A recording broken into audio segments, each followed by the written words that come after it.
Welcome to the channel. Today, we're diving into the art of focused studying and skill improvement. First, setting clear goals is vital. Whether it's acing a test, mastering a new skill, or unraveling a complex topic, knowing your endgame is key.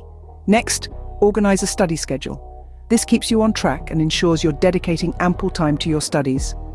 Remember, consistent, shorter study periods often trump marathon cramming sessions. Find your quiet haven for study, free from interruptions. If distractions are your nemesis, consider noise-cancelling headphones or earplugs. Don't forget to take breaks. A quick stroll every 20 to 30 minutes helps prevent burnout. Longer breaks for meals are also beneficial. Celebrate your victories.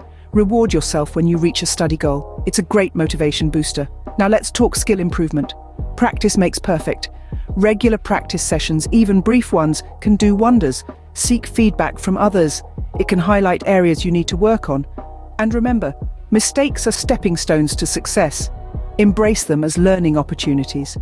Patience and consistency are your allies in this journey. With dedication and hard work, you can reach your goals. Thanks for tuning in.